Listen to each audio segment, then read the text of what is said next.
Hello friends, welcome back to my channel, and it is part number 2 of chapter number 7. And in previous part we have seen that how we can do hydrogenation, homogeneous hydrogenation, and in that case we have studied about Wilkinson catalyst. Right, Wilkinson catalyst is very useful to do homogeneous hydrogenation of alkenes. But if we want to induce asymmetric nature in an organic molecule, then what we can do? Asymmetric means we want to induce chirality in a molecule, right? So in case of Wilkinson catalyst, we were using triphenyl phosphine rhodium chloride, right? This phosphine ligand is not chiral in nature, so it cannot induce any type of asymmetric nature in a molecule. We have studied about asymmetric induction in Claydon book summary. So I hope this part will be useful to you to understand it more clearly, right? So if we want to induce asymmetric hydrogenation, we need a chiral phosphine ligand, and to induce this we can use several type of phosphorus ligand which is given in Karuther book, but I will only take BINEP because it is most useful out of all. BINEP has a structure like this, right? This is the structure, and due to the restricted rotation about this bond, it has chirality, and this is suppose S BINEP. These two rings are above the plane. It has a structure like S, so you can recognize it as it is S BINEP, right? So we can use this S BINEP to induce asymmetric nature, but it cannot induce asymmetric hydrogenation in all type of organic molecule. We need a molecule, we need a alkene which has some heteroatom near it. It can be nitrogen or it can be oxygen. Most of the time it is oxygen. We need OH group just next to our double bond, but it can also be nitrogen, right? So most useful reagent, most useful organic compounds for this type of hydrogenation is N-acyl dehydro amino acids or esters, right? And when we are using this rhodium and this this chiral ligand, this rhodium will combine with this double bond and with a heteroatom present here. So here we have OH as well as nitrogen, but in this case it will combine with this nitrogen, right? So we have to look about the location of this NH to determine the plane of attachment of hydrogen, right? So it is again similar to your Sharpless epoxidation, that first you have to write down this double bond in vertical form. I am just rotating it by 90°, and when I will rotate it, this double bond will become vertical in nature, right? And this group will go to my left hand side, and this CO2 H group will go on the right hand side. But because in this case, in particular in this example, the binding of this metal is with this nitrogen, that is why we are looking at the position of this nitrogen in this case only, right? We will discuss how we will deal it with oxygen, but first I am taking here the example of nitrogen, right? So now this nitrogen is on the left hand side of this double bond, or you can understand it, suppose we are taking this double bond and this nitrogen is suppose on the right hand side. Suppose we are only discussing the case when we have group present on the right hand side. This is similar to the condition which we have deal with Sharpless epoxidation, we have to locate this group on our right hand side, and when it will go on the right hand side, this R BINEP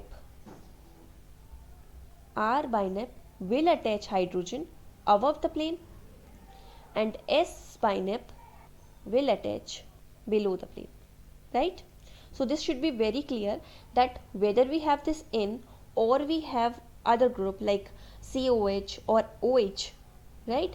This condition will be applied, that whenever you have a group heteroatom on the right hand side, when you are placing your alkene in vertical direction, when your group is on the right hand side, then R BINEP will attach hydrogen above the plane, and S YNAP will attach below the plane, right? So in this case, because we have just reverse situation, this NH group is on the left hand side, that is why we have to just do opposite of it, means S YNAP will attach hydrogen above the plane.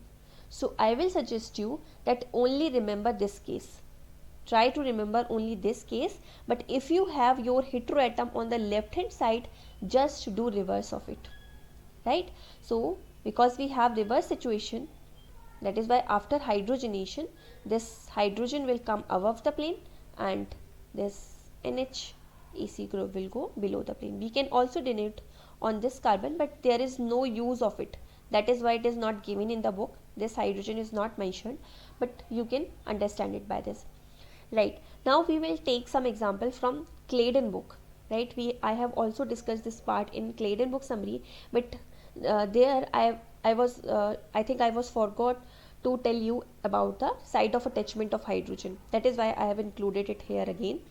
That in this case, if you rotate your double bond in vertical direction by 90 degree like this, then your COH group has this OH which will combine with your metal.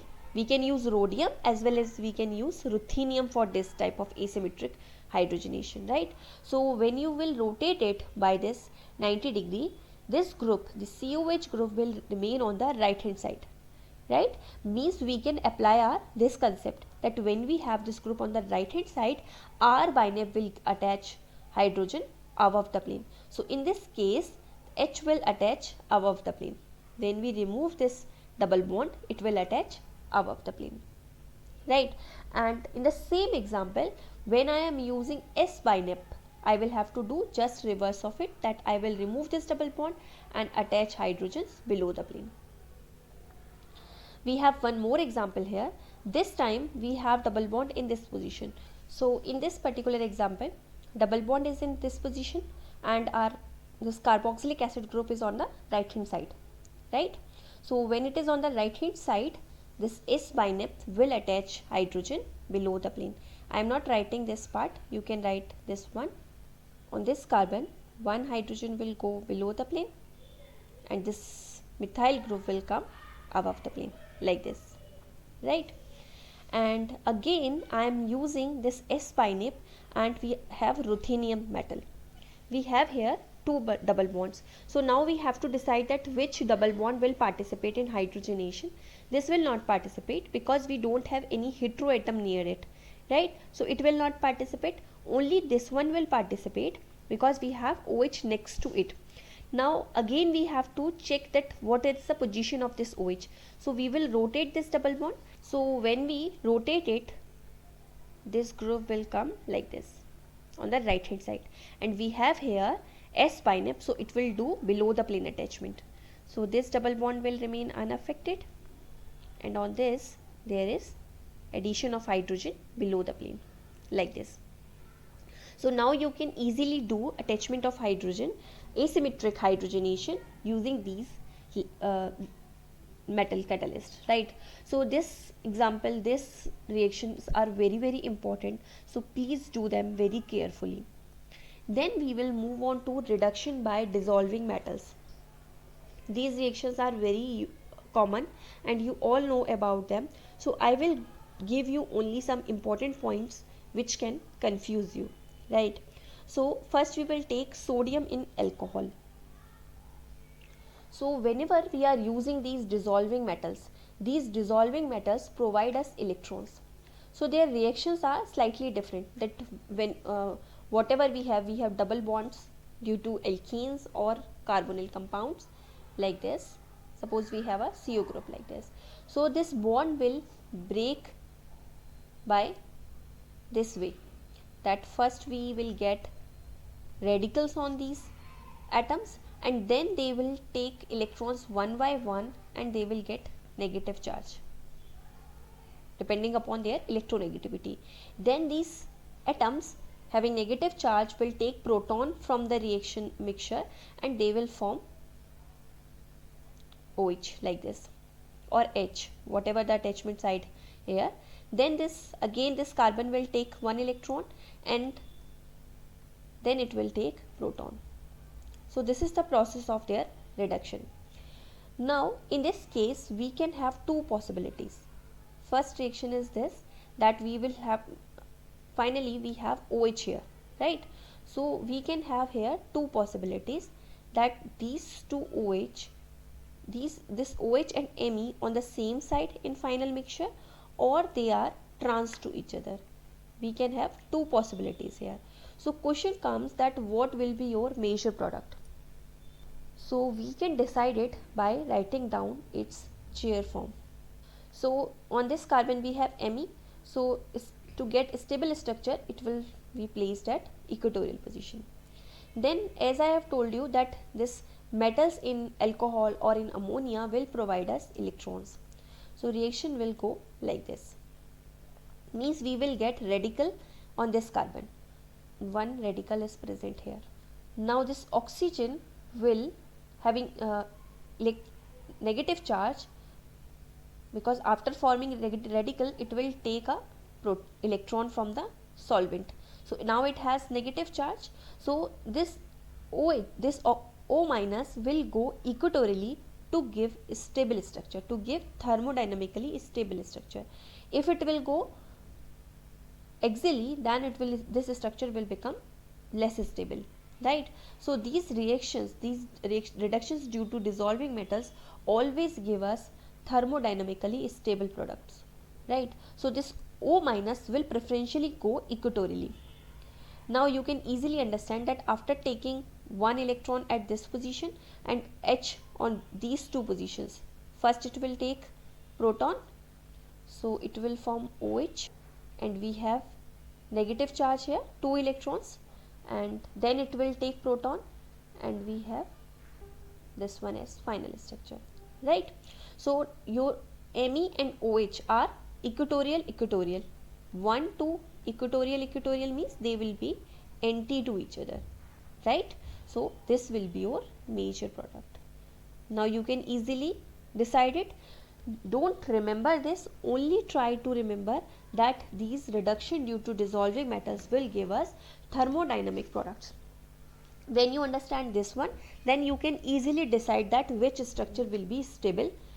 Just draw their chair form structures and then you can decide the attachment side of groups. Then we will move on to a very common type of reaction, that is Vauvillant-Blanc reduction. We think it is very simple, but sometimes it may create problem for us. So Vauvillant-Blanc reduction is basically for esters, right? And this reaction can be under two conditions: when we have protic solvent and when we have absence of protic solvent. So first we will take reaction under protic solvent. So suppose you have a journal type of ester like this. So for this reaction we need sodium in presence of alcohol, right? We need sodium and alcohol for this reduction. So first step is the breakage of this bond. As I have told you earlier that in case of metal reduction all bonds will break like this.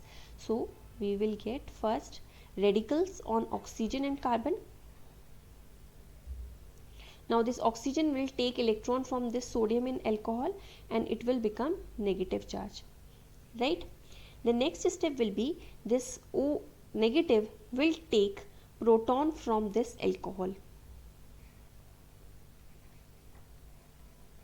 and it will form OH, right? Next step is this radical will take electron again from this sodium and it will form negative charge. I am directly showing here that it will go here and this radical will become negative charge, right?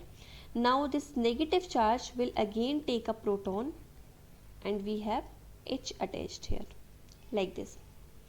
Next step will be the break of this bond and this OET ethoxide will be removed. So now we have here a aldehyde. Again this reaction will take place. This is not the final step. Again the same steps will be followed, that this bond will again break in presence of sodium and alcohol. Sodium will give electron to this oxygen and it will form O minus. We have radical here. Then this O minus will take proton from this alcohol, ROH, it will form OH, and here we have radical. Then this radical will take one more electron and H from alcohol, and we have finally H here, right? So directly this ester is giving me this alcohol. This is the direct reaction step, right? This is in presence of this protic solvent, this in presence of this alcohol. But if we have absence of this protic solvent, we have only sodium in the starting. So suppose this example is given in, suppose we have this example. First we are using conditions without protic solvent, right? So first step will be the sodium will provide electrons, and we have O minus here, one radical here, O minus here. I have written directly this step here for this ester. Similar thing will happen for this ester also, right? And finally these two radicals will combine and form a bond. I think I have written here wrong, that it should be like this, right? So we have here a bond after addition of these two radicals. Next thing is this negative charge will come back to its position and this ethoxide will be removed. Same thing will happen here. We have this type of structure. In this reaction, next what will happen? This sodium will again give electron and this carbonyl group will form O minus here, O minus here, and we have radicals here. How this happens? That this bond will break, will shift here, this will shift here, it will form one radical here. Similarly we will get one radical here, one radical here. These two radicals will take electron from this sodium and they will get negative charge, and we have two radicals here. Now these two radicals will combine to form a double bond here. Next is, if we are using aqueous conditions here, then these O minus will form OH here, right? And then next thing is very simple, that this double bond and this OH can show tautomerism, and when it will show tautomerism, it will form ketone here and we have one OH here, right? This is our final product. So reaction under aprotic condition are very important, right?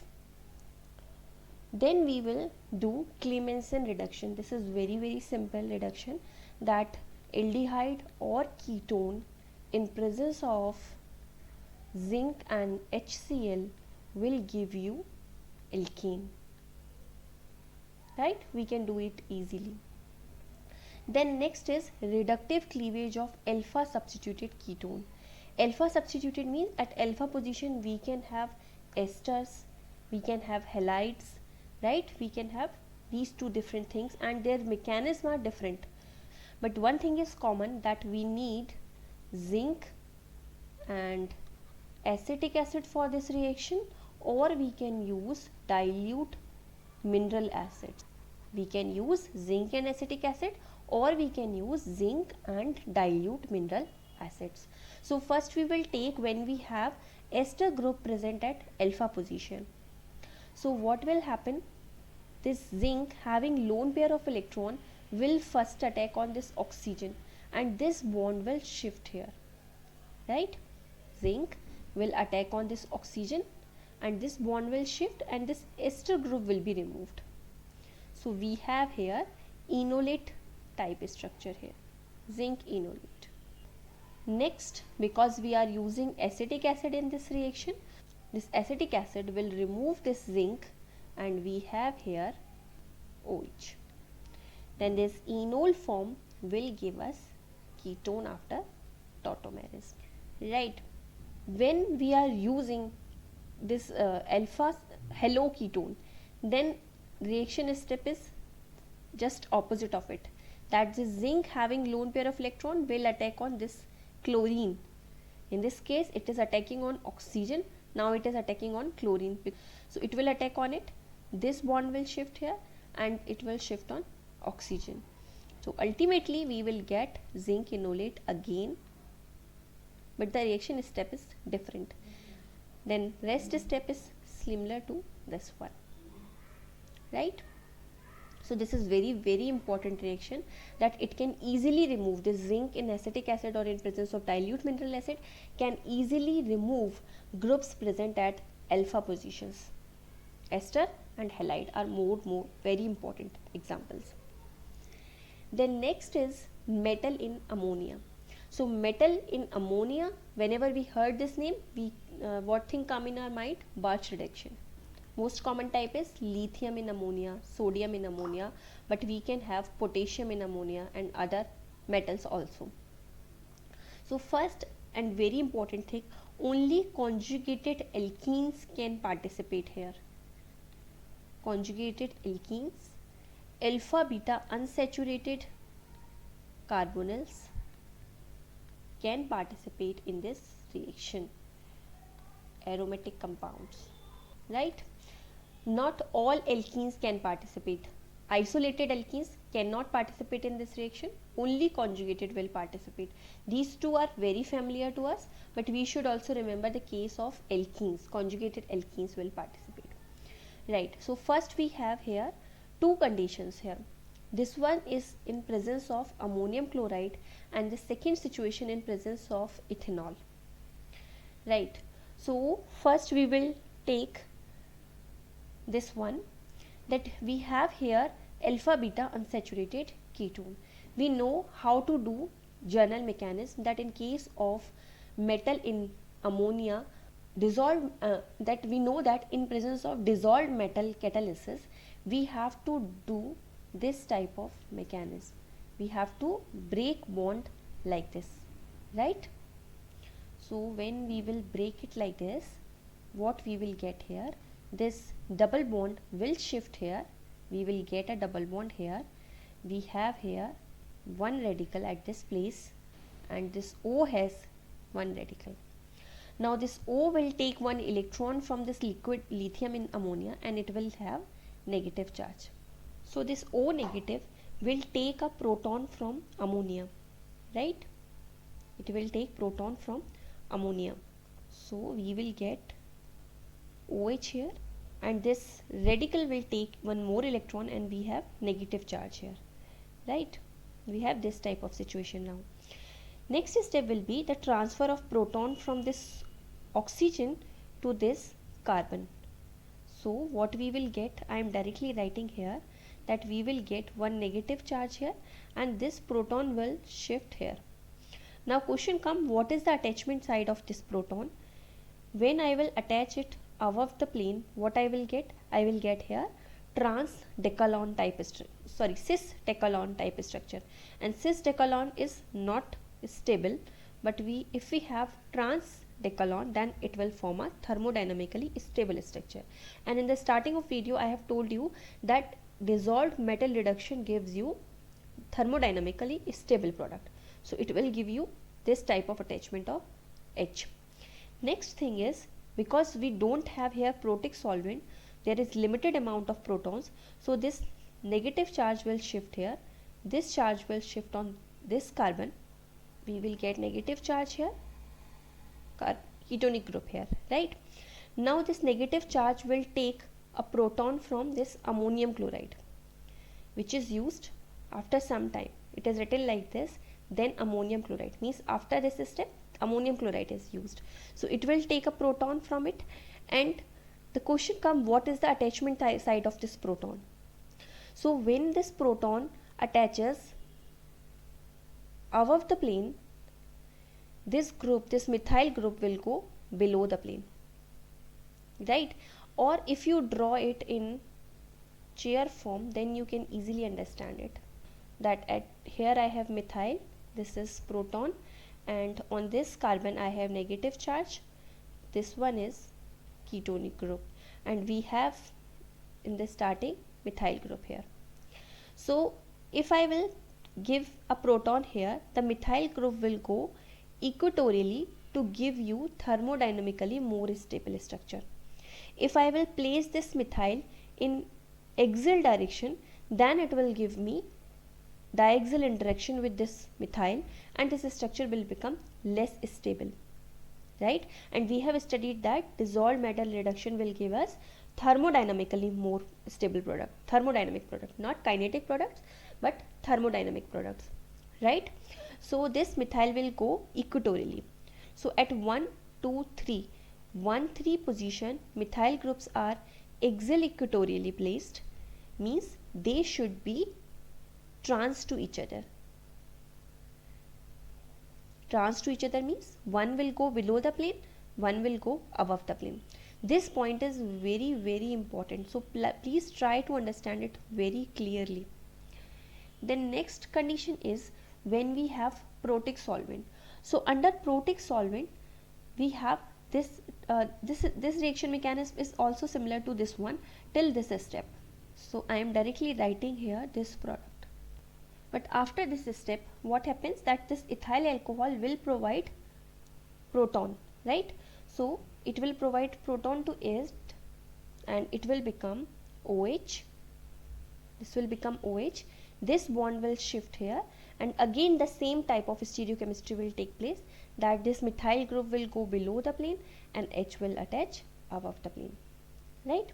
So only difference is under protic condition you will get OH here.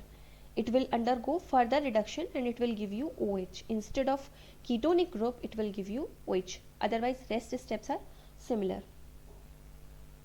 Next is if we are using aromatic compounds. If you have suppose a aromatic compound like this in which here we have electron donating group, right? So what can happen that this bond can shift here. When it will shift here, this will get one radical here, one radical here, right? Similarly this will shift.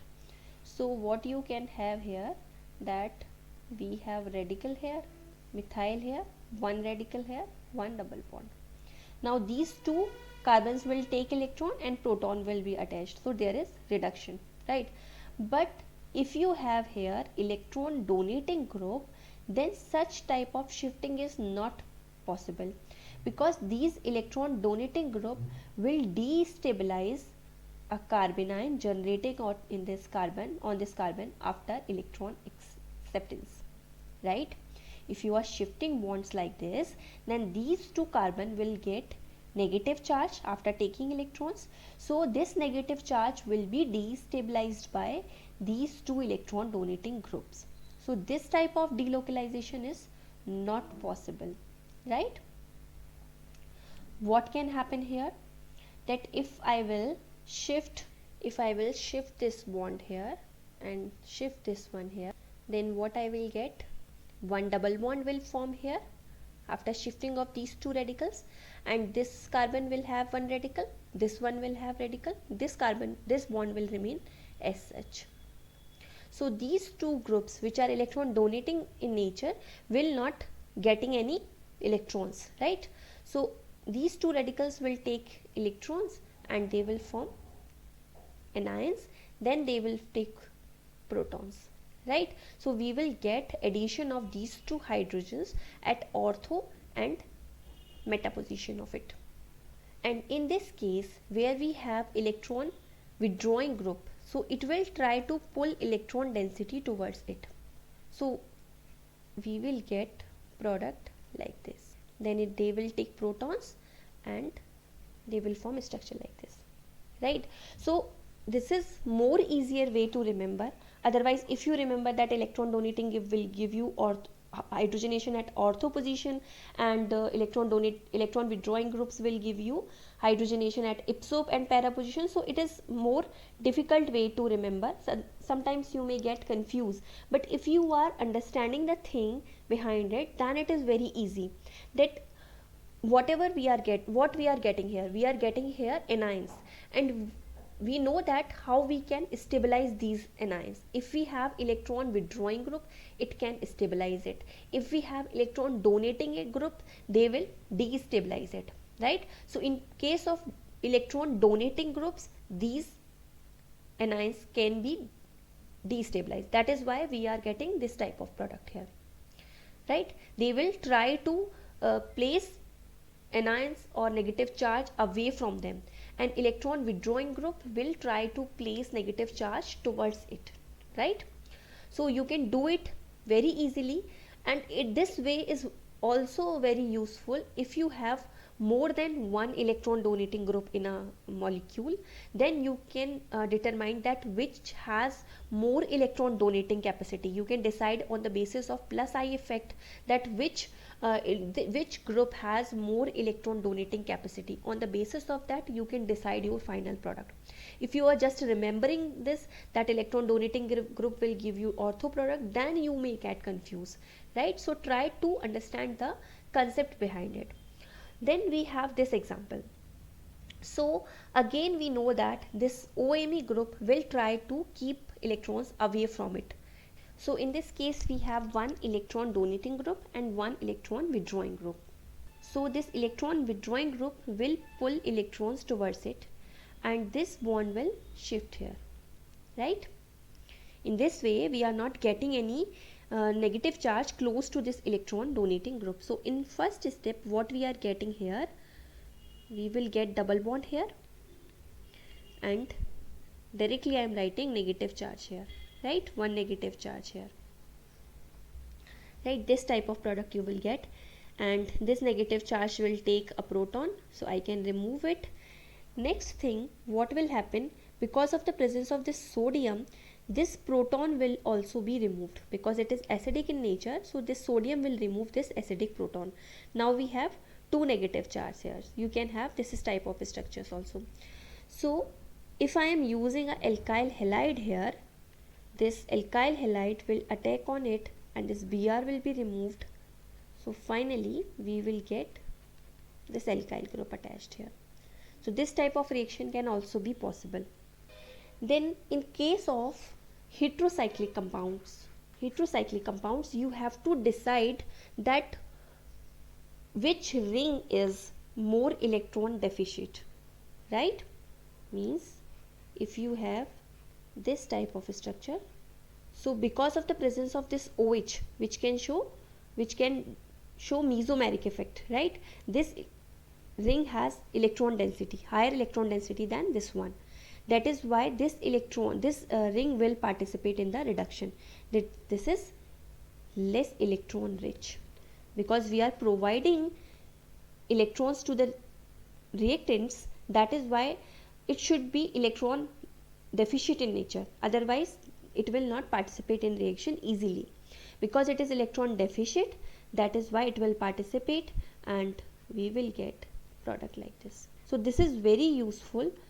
I have already told you in case of heterocyclic compounds, in heterocyclic chapter I have made a videos, 2 or 3 videos on heterocyclic compounds, where I have told you that how thiophenes and furans can participate in, indoles can participate in Birch reduction, right? So please go there and watch that part to understand it more clearly, right?